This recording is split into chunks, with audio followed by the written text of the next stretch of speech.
നമസ്കാരം. ഞാൻ എപ്പോഴും ചിന്തിക്കുന്ന ഒരു കാര്യമാണ്, അതായത് നമ്മൾ മറ്റുള്ള ബ്രാൻഡഡ് ഇലക്ട്രിക് സ്കൂട്ടർ കമ്പനിയുമായിട്ട് താരതമ്യപ്പെടുത്തുമ്പോൾ ഓലയ്ക്ക് മാത്രം അവരുടെ ഇലക്ട്രിക് സ്കൂട്ടറുകൾ വില വളരെ കുറച്ച് കൊടുക്കാൻ സാധിക്കുന്നത് എങ്ങനെയാണ്? സത്യം പറയുകയാണെങ്കിൽ ഞാൻ ആദ്യം കരുതിയത് ഓല പരീക്ഷിച്ചത് റിലയൻസിന്റെ മാർക്കറ്റിംഗ് ടെക്നിക്കാണെന്നാണ്.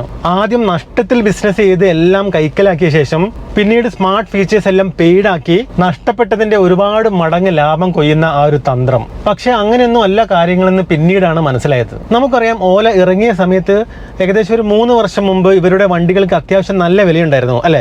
കാലക്രമേണ അത് കുറഞ്ഞു വരികയായിരുന്നു. ഈ ഇലക്ട്രിക് വാഹനങ്ങളുടെ കാര്യത്തിൽ നല്ല രീതിയിലുള്ള വിലക്കുറവ് ഉണ്ടാവണമെങ്കിൽ ഒന്നെങ്കിൽ ഗവൺമെന്റ് നമുക്ക് നല്ല രീതിയിലുള്ള സബ്സിഡി തരണം, അല്ലെ? അല്ലെങ്കിൽ ബാറ്ററിക്ക് മാർക്കറ്റിൽ നല്ല രീതിയിലുള്ള വില കുറയണം. ഈ സബ്സിഡിയുടെ കാര്യം നമുക്ക് വിടാം, കാരണം അത് ഒരിക്കലും കസ്റ്റമേഴ്സിന് കിട്ടാൻ പോകുന്നില്ല. ഒരു ഉദാഹരണം പറയുകയാണെങ്കിൽ, അടുത്ത സാമ്പത്തിക വർഷം ഗവൺമെന്റ് ഒരു 10,000 രൂപ സബ്സിഡി തരാമെന്ന് വിചാരിച്ചിട്ടുണ്ടെങ്കിൽ ആ സാമ്പത്തിക വർഷം ആവുന്നതിൻ്റെ 1 മാസം മുന്നേ തന്നെ ഈ കമ്പനികൾ അവരുടെ വണ്ടികൾക്ക് 10,000 രൂപ കൂട്ടിയിട്ടുണ്ടാവും. എന്നിട്ട് ആ കൂട്ടിയ വില തന്നെയാണ് സബ്സിഡിയുടെ എമൗണ്ട് ആണെന്ന് പറഞ്ഞിട്ട് നമുക്ക് 10,000 രൂപ കുറച്ച് തരുന്നത്. അപ്പം ആർക്കാണ് ആ കാശ് കിട്ടുന്നത്?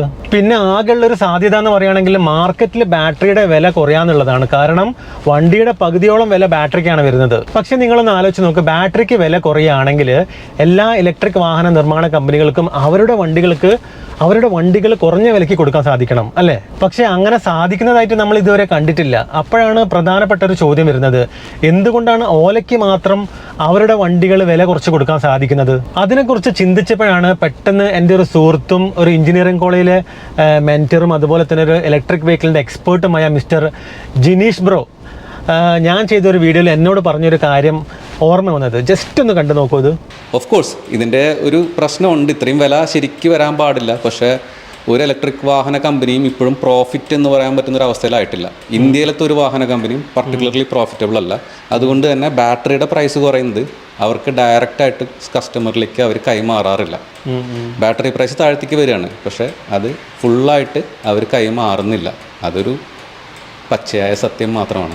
അദ്ദേഹം പറഞ്ഞതിൽ ഒരുപാട് വാസ്തവമുണ്ടെന്ന് എനിക്കും തോന്നി. ബാറ്ററിയുടെ വില കുറയുന്നത് കമ്പനികൾ ഒരിക്കലും കസ്റ്റമേഴ്സിനെ അറിയിക്കാറില്ല. അത് കാരണം പറയുന്നത് ഈ കമ്പനികളൊന്നും ലാഭത്തിൽ എത്തിയിട്ടില്ല എന്നാണ്. ഓക്കെ, അങ്ങനെയാണെങ്കിൽ ഇനി നമുക്കറിയേണ്ടത് ബാറ്ററിയുടെ വില ശരിക്കും കുറഞ്ഞിട്ടുണ്ടോ എന്നാണ്. റിപ്പോർട്ടുകളിൽ നിന്ന് മനസ്സിലായത് ബാറ്ററിയുടെ വില നല്ല രീതിയിൽ കുറഞ്ഞിട്ടുണ്ട് എന്നാണ്. പ്രധാനമായിട്ടും 2 കാരണങ്ങൾ കൊണ്ടാണെന്നാണ് പറയുന്നത്. ഈ ബാറ്ററിയുമായി ബന്ധപ്പെട്ട് ഒരുപാട് പുതിയ സാങ്കേതിക കണ്ടുപിടുത്തങ്ങൾ നടക്കുന്നതായും അതുപോലെ തന്നെ നടന്നുകൊണ്ടിരിക്കുന്നതായും നമുക്കറിയാവുന്ന കാര്യമാണ്, അല്ലെ? 30% ഉയർന്ന ഊർജ്ജ സാന്ദ്രതയും കുറഞ്ഞ ചെലവിലുമുള്ള ഒന്നിലധികം പുതിയ ബാറ്ററി ഉൽപ്പന്നങ്ങൾ കഴിഞ്ഞ വർഷങ്ങളിൽ ലോഞ്ച് ചെയ്തിട്ടുണ്ട്. നമുക്കറിയാം, ഈ ബാറ്ററികളുടെ വിലയുടെ 60% അതിലെ ലോഹങ്ങൾക്ക് തന്നെയാണ്. ബ്ലൂംബെർഗിനെ കുറിച്ചിട്ട് നിങ്ങൾ കേട്ടിട്ടുണ്ടാവും. അമേരിക്കയിലെ ഒരു ഫേമസ് മീഡിയ ആണത്. അവർ ഈയിടെ ചൈനയിലെ ബാറ്ററിയുടെ വിലയിൽ വന്ന ഇടിവിനെ കുറിച്ചും ഒരു റിപ്പോർട്ട് പുറത്തുവിട്ടിരുന്നു. അവരുടെ റിപ്പോർട്ട് പ്രകാരം ചൈനയിൽ ബാറ്ററി പാക്കിന്റെ വില വളരെ വേഗത്തിലാണ് കുറഞ്ഞുകൊണ്ടിരിക്കുന്നത്. 2022 അതുപോലെ തന്നെ 2023 തുടക്കത്തിലെയും ബാറ്ററി പാക്കിന്റെ വില നിലവിലെ ബാറ്ററി പാക്കിന്റെ വിലയുമായി താരതമ്യപ്പെടുത്തുമ്പോൾ 2024 ശേഷം 1 kWh ബാറ്ററിക്ക് 51 മുതൽ 53% വരെയാണ് വില കുറഞ്ഞിരിക്കുന്നത് എന്നാണ് നിങ്ങൾ ഈ കാണുന്ന ബ്ലൂംബെർഗിന്റെ റിപ്പോർട്ടിൽ പറയുന്നത്. അതായത് ബാറ്ററിക്ക് ഏകദേശം പകുതിയോളം വില കുറഞ്ഞിട്ടുണ്ട് എന്നാണ് ഈ റിപ്പോർട്ടിൽ നിന്ന് നമുക്ക് മനസ്സിലാവുന്നത്. ഇന്ത്യയിൽ ലിഥിയത്തിന്റെ ലഭ്യത വളരെ കുറവാണെന്ന് നമുക്കറിയാം, ഇല്ലാന്ന് തന്നെ വേണമെങ്കിൽ പറയാം.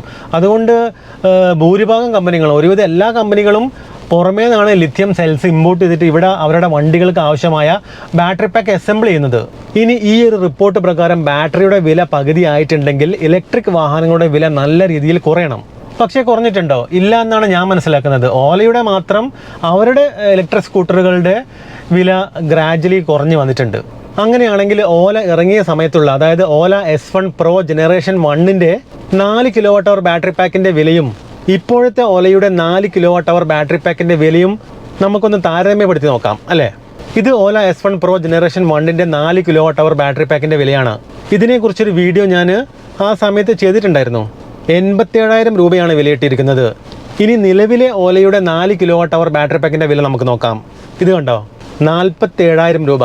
ഏകദേശം പകുതിക്കടുത്ത് വില കുറഞ്ഞിട്ടുണ്ട് ഈ 2-2.5 വർഷത്തെ ഗ്യാപ്പിൽ.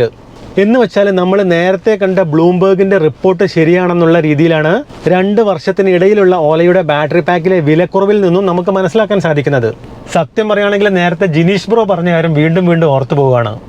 ഇന്ത്യയിലെ ഇലക്ട്രിക് വാഹന നിർമ്മാണ കമ്പനികളൊന്നും ലാഭത്തിൽ എത്താത്തത് കൊണ്ട് ബാറ്ററിയുടെ വില കുറയുന്ന കാര്യം അവർ കസ്റ്റമേഴ്സിനെ അറിയിക്കാറില്ല.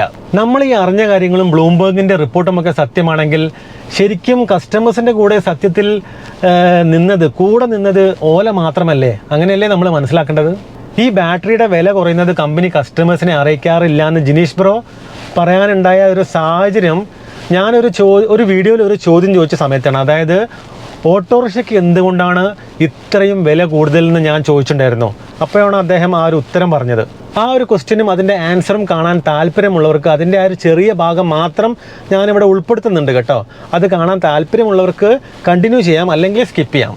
അപ്പോൾ ജിനേഷ് ബ്രോ ഇപ്പോൾ പറഞ്ഞു ഇത്രയും സാധനങ്ങൾ മാത്രമേ ഉള്ളൂ എന്നൊരു ഓട്ടോറിക്ഷയ്ക്ക്. പക്ഷെ അവർ വാങ്ങിക്കുന്നത് 4.5 ലക്ഷം അല്ലേ? 4.5 ലക്ഷം രൂപയാണ് അല്ലേ? അപ്പോൾ അത് ശരിക്കും പറയുകയാണെങ്കിൽ ഇത്രയും സാധനത്തിനും അതിൻ്റെ ബോഡിക്കെല്ലാം കൂടി അത്ര വരുന്നുണ്ട്. എങ്ങനെയാണ് അതിൻ്റെ കണക്ക്? ഇതിൽ ഏറ്റവും വലിയതും ഏറ്റവും ഹെവി ആയിട്ടുള്ളതായിട്ടുള്ള കമ്പോണൻ്റ് എന്ന് പറയുന്നത്, അല്ലെങ്കിൽ ഏറ്റവും കോസ്റ്റ് കൂടിയ കമ്പോണൻ്റ് എന്ന് പറയുന്നത് ഇതാണ്, ഈ ബാറ്ററി എന്ന് പറയുന്നത്. അതായത് ഒരു വാഹനത്തിൻ്റെ ഏകദേശം 30 തൊട്ട് 35% കോസ്റ്റ് ഈ ബാറ്ററിയിൽ മാത്രമാവും. അതായത് 1 ലക്ഷം രൂപ വണ്ടിയുടെ ഉണ്ടെന്നുണ്ടെങ്കിൽ ഏകദേശം 30 തൊട്ട് 35,000 രൂപ ഈ ബാറ്ററിയിൽ മാത്രം ചിലവുണ്ട്. ദെൻ ഇതിലെ പ്രധാനപ്പെട്ട 2 കാര്യങ്ങൾ പവർ ട്രെയിൻ യൂണിറ്റുകളാണ്. അതായത് ഈ മോട്ടോർ കൺട്രോളറും ഈ മോട്ടറും. മോട്ടറിന് കാശ് കുറവാണെന്ന് പറഞ്ഞാൽ പോലും ഈ മോട്ടോർ കൺട്രോളറിന് ഒരു കോസ്റ്റ് ഉണ്ട്.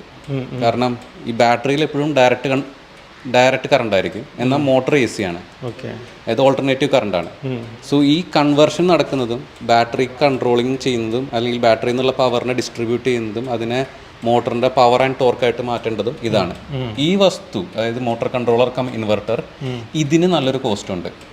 ഇൻഡക്ഷൻ മോട്ടറിന് കോസ്റ്റ് കുറവാണെങ്കിൽ പോലും ഈ മോട്ടോർ കൺട്രോളറിന്റെ കോസ്റ്റും ഇതിനകത്ത് വരും.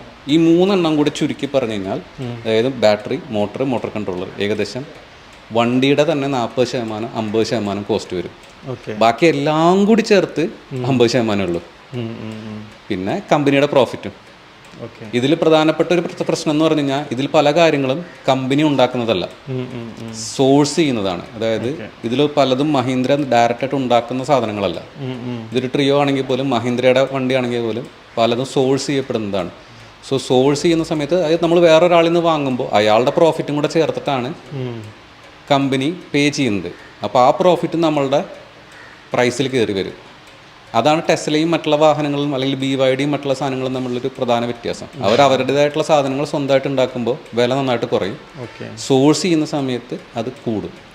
ഓഫ് കോഴ്സ് ഇതിൻ്റെ ഒരു പ്രശ്നമുണ്ട്, ഇത്രയും വില ശരിക്ക് വരാൻ പാടില്ല. പക്ഷേ ഒരു ഇലക്ട്രിക് വാഹന കമ്പനിയും ഇപ്പോഴും പ്രോഫിറ്റ് എന്ന് പറയാൻ പറ്റുന്നൊരു അവസ്ഥയിലായിട്ടില്ല. ഇന്ത്യയിലത്തെ ഒരു വാഹന കമ്പനിയും പർട്ടിക്കുലർലി പ്രോഫിറ്റബിൾ അല്ല. അതുകൊണ്ട് തന്നെ ബാറ്ററിയുടെ പ്രൈസ് കുറയുന്നത് അവർക്ക് ഡയറക്റ്റായിട്ട് കസ്റ്റമറിലേക്ക് അവർ കൈമാറാറില്ല. ബാറ്ററി പ്രൈസ് താഴത്തേക്ക് വരികയാണ്, പക്ഷേ അത് ഫുള്ളായിട്ട് അവർ കൈമാറുന്നില്ല. അതൊരു പച്ചയായ സത്യം മാത്രമാണ്.